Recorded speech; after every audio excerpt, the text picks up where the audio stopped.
Pertanyaannya bagaimana supaya kita bisa tawakal?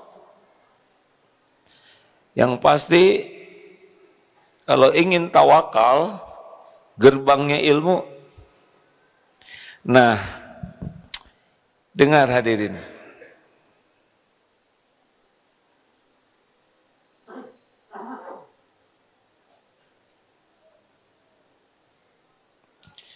Ini pengajian. Izin Allah ini terjadi. Allah tahu siapa yang datang, niatnya apa, dan seberapa sungguh-sungguh mau belajar. Orang yang niatnya sungguh-sungguh Allah sudah tahu.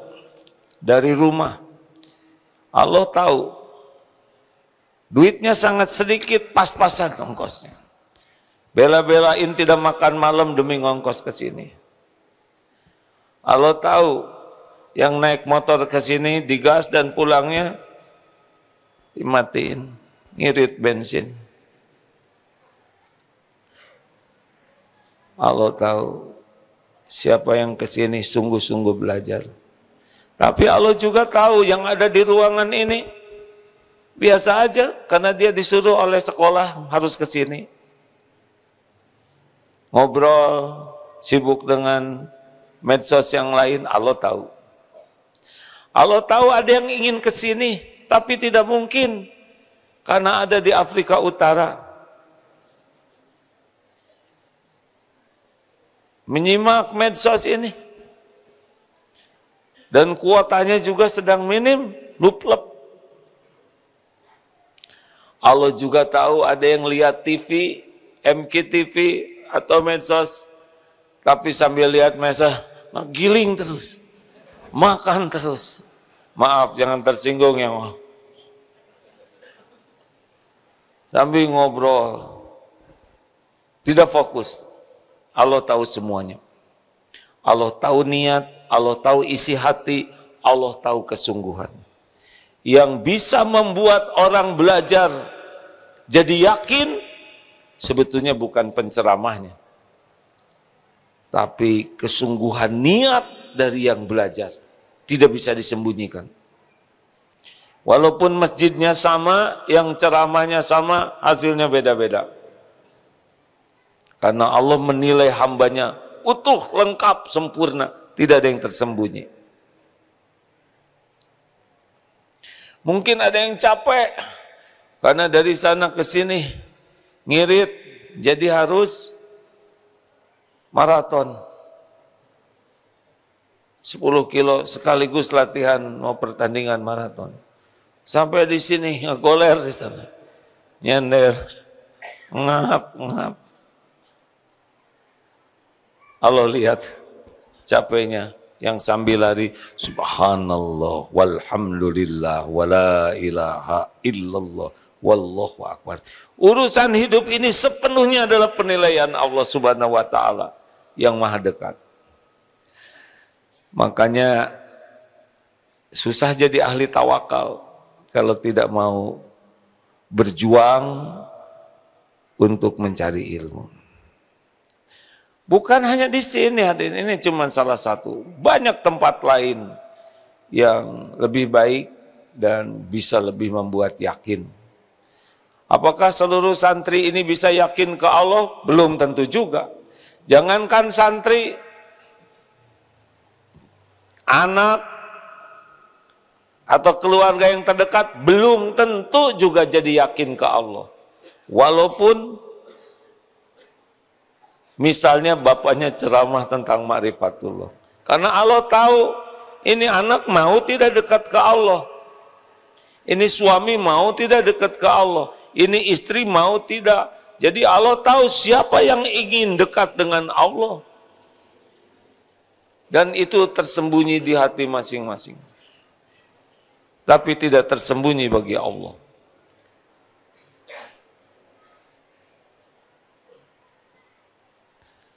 Ini masalah urusan pribadi saudara dengan Allah. Kalau bilang begini, ya Allah, saya hambamu.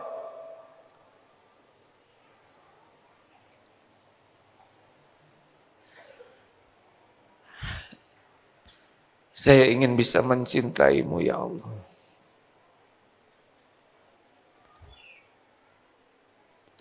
Saya ingin yakin padamu. Hilang saja.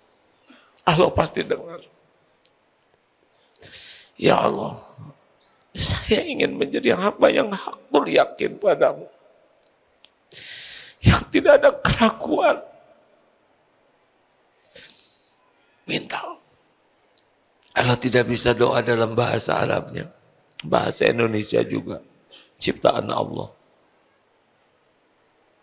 Tapi jujur di hati, bagaimana saya bisa hidup bahagia jika saya tidak mengenalmu ya Allah?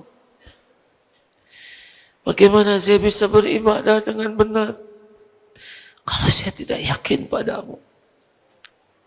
Bagaimana saya bisa ikhlas kalau saya tidak mengenalmu? Ayo tanya, pernahkah minta hidup yang sekali-kalinya di dunia ini bisa yakin? Bahagia itu, mulia itu tergantung keyakinan. Nikmatnya ibadah itu bonus dari yakin. Bagaimana salat bisa khusyuk kalau kita tidak yakin sedang menghadap Allah Subhanahu wa taala? Bagaimana kita bisa ikhlas kalau masih belum yakin Allah melihat kita? Bagaimana kita bisa syukur kalau kita belum yakin bahwa kita ini tenggelam dalam nikmat yang tiada bertepi dari Allah Subhanahu wa taala? Minta hadirin. Minta juga ke Allah, ya Rabb, kalau memang harus dengan guru, berikan saya guru. Guru orang yang benar-benar yakin padamu dengan keyakinan yang benar. Ada di dunia ini. Ada orang-orang yang oleh Allah diberi karunia yakin kepada Allah.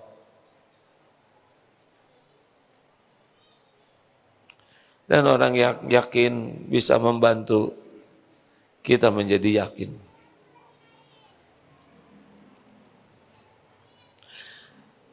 Belajar dengan niat yang sungguh-sungguh, minta ke Allah ilmu, minta guru. Dan kalau dapat ilmu, amalkan. Allah melihat kita mengamalkan ilmu. Jadi sedikit misal yang didapat, tapi diamalkan dengan ikhlas. Allah lihat kita mengamalkan ilmu. Dan Allah tahu juga yang belajar ini, belajar itu, tapi dia tidak mengamalkannya. Kalaupun mengamalkannya demi penilaian orang, Allah tahu. Allah tahu. Tidak ada yang tersembunyi. Amalkan hadirin, Allah melihat. Barang siapa yang mengamalkan ilmu yang diketahuinya, niscaya Allah mewariskan kepadanya ilman ma'lam ya'lam, ilmu yang belum diketahuinya, karena kita mensyukuri. Makanya misal ya pulang dari sini, cobalah kurangi bicara, perbanyak zikir. Pegang aja itu sudah segitu-gitunya. Kurangin bicara yang tidak manfaat, basahi lisan dengan berzikir. Dari selama 1 jam ini, pegang aja satu itu. Teruslah bicara kepada Allah, dimanapun, kapanpun. Ya Allah, tolong saya agar tidak berbuat maksiat. Tolong saya ya Allah agar bisa jaga mata ini. Jangan sampai mata titipanmu ini terus-terusan maksiat. Tolong saya ya Allah. Ya Allah, saya mau pergi. Bismillahirrahmanirrahim. La haula wala quwata illa billah. Semua kejadian yang akan terjadi engkau tahu. Saya berlindung kepadamu ya Allah. Saya pasrahkan diri saya padamu.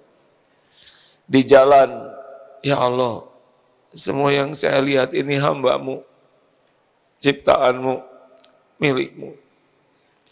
Engkau yang membentuk rupa semua orang ini. Engkau yang memberi makan tiap hari. Engkau yang memberi minum. Bicara, itu zikir hadirin.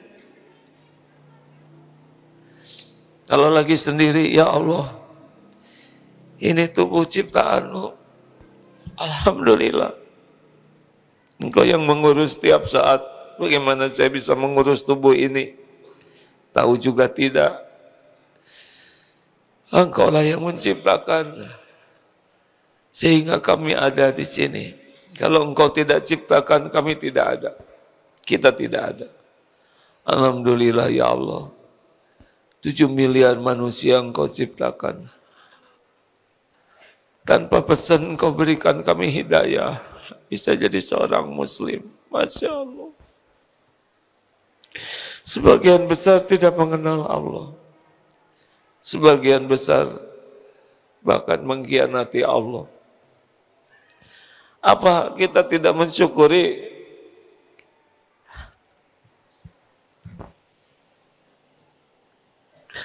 Bagaimana kalau kita yang tidak dapat hidayah, hadirin? Tidak tahu sholat, tidak bisa menyebut nama Allah, tidak tahu Quran. Seperti apa nasib kita? Benar? Bukankah ini nikmat? Kan? Kita tidak minta diberi oleh Allah hidayah. Benar? Makanya kalau lihat orang-orang yang belum Islam, harus benar-benar bersyukur. Kemarin Qadarullah ke Jepang. Dari segitu banyaknya orang, berapa banyak yang bisa sujud? 120 juta orang Jepang.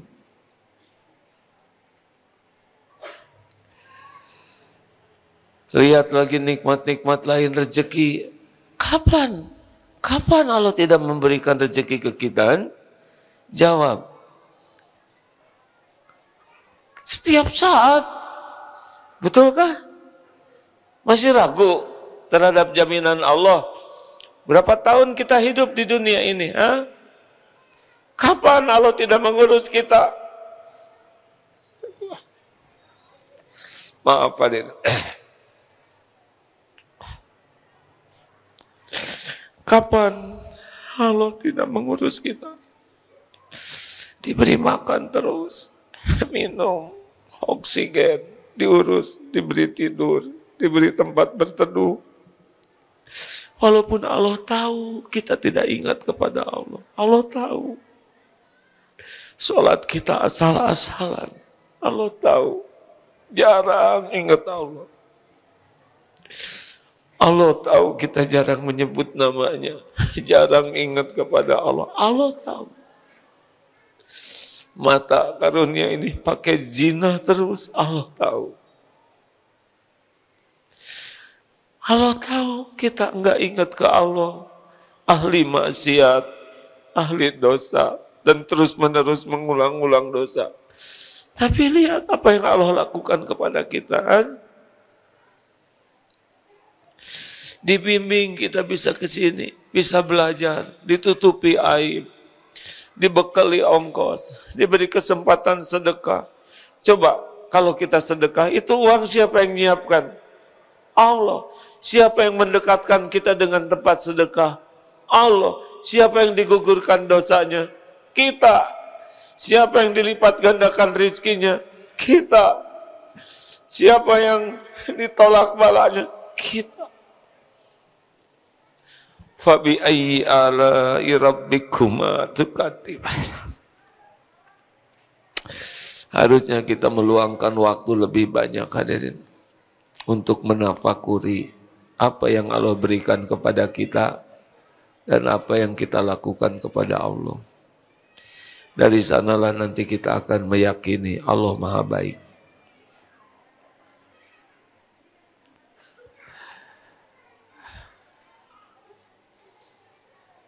Alhamdulillah. Banyak anak-anak.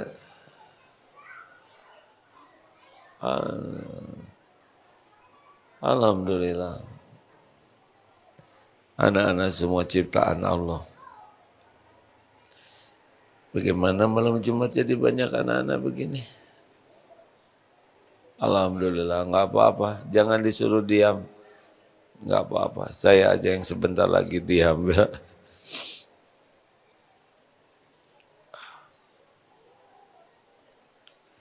Begitulah hadirin, kalau ingin bisa tawakal, selain minta, yakin ke Allah, belajar dan amalkan ilmu dengan ikhlas, banyak tafakur, banyak menyendiri waktu-waktu tertentu sambil diingat-ingat, kurang apa dari Allah kepada kita yang buruk perangai seperti ini. Nanti dari sana kita jadi yakin, ngaco saja kita diurus, gimana kalau kita bisa yakin, benar? Sekali lagi ya, selama ini kita ragu kepada Allah, lupa lagi. Sholat kita jarang sekali khusyuk, tapi Allah mengurus kita. Benar?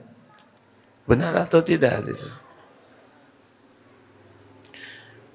Bayangkan kalau Allah memberikan hati yang yakin ke Allah dan tawakal ke Allah, bagaimana dahsyatnya jamuan Allah. Kita ragu dan mengkhianati saja diurus. Betulkah?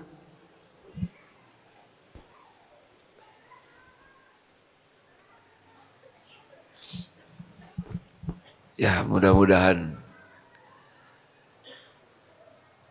Allahumma ja'alni minat tawwabin waj'alni minal mutatahhirin waj'alni min ibadika sholihin. Tambah Allahumma ja'alni minal muttaqin. Allahumma ja'alni minal mutawakkilin. Tenang, ada Allah hadirin. Fokus saja. Lahir kita sempurnakan apa yang Allah perintahkan. Minta sekuat tenaga. Tapi hati jangan bersandar kepada ikhtiar. Jangan bersandar kepada doa. Jangan bersandar kepada siapapun. Cukuplah Allah bagi kita yang maha baik, yang maha penyayang, maha adil, yang selama ini kita hianati, kita tetap diurus, diberikan yang terbaik. Benar? Kalau saja hati kita bisa meyakini seperti itu, akan beda hidup ini. Orang mau ngomong apa saja, mau ngancam apa saja, fokus saja kita lakukan apa yang Allah sukai. Doa berlindung ke Allah dan pasrahkan diri ini kepada Allah. Allah tahu siapa yang memasrahkan dirinya. Tidak akan dikecewakan. Wa may yatawakkal 'ala Allah fahuwa hasbuh. Kalau takwa dengan tawakal apa? Setiap orang bertakwa itu adalah alladzina yu'minuna bil ghaib. Berarti dia meyakini Allah. Itu pun bertawakal. Hadirin, hidup ini belum tentu panjang umur. Kita tidak tahu apa yang akan terjadi nanti, besok, lusa, tapi Allah tahu. Dan semua yang akan terjadi hanya bisa terjadi dengan izin Allah. At-Taubah ayat 51. Kul la yusibana illa ma kataballahu lana huwa maulana wa 'alallahi falyatawakkalul mu'minun. Katakanlah, sekali-kali tidak akan menimpa kepada kami. Tidak bisa menimpa kita, kecuali apa yang ditetapkan Allah menimpa. Dialah Allah pelindung kami, dan kepadanya lah orang-orang beriman bertawakal. Apapun yang kita cemaskan, ada Allah, penguasa segala kejadian. Bertawakallah kepada Allah. Ada orang yang takut dan tidak tawakal, yang terjadi bukan termasuk jaminan yang bagi yang tawakal. Kalau kita tawakal kepada Allah, yang terjadi adalah yang terbaik bagi orang tawakal. Jelas hadirin, silakan punya keinginan, silakan punya perencanaan, siapkan dengan baik sebagaimana Rasulullah SAW merencanakan dan mempersiapkan. Rasulullah pun munajat, tapi selebihnya biarlah Allah yang mengatur yang terbaik. Kapling takdir terbaik itu milik Allah. Masya Allah. Jadi teman-teman sekalian, MQ Digital yang mengelola ini, silakan kalau teman-teman mau memanfaatkan MQ Digital ini untuk kerjasama, apakah dengan sedekah untuk peralatan, untuk membantu tim. Bagi yang ingin berinfak silahkan ya, semoga kebagian pahalanya. Ini non-profit, bukan lembaga bisnis MQ Digital ini. Walaupun kita membutuhkan biaya terus untuk ya operasional, tapi ladang amal ya. Kalau ada teman-teman yang ingin kebagian pahalanya, boleh hubungi MQ Digital.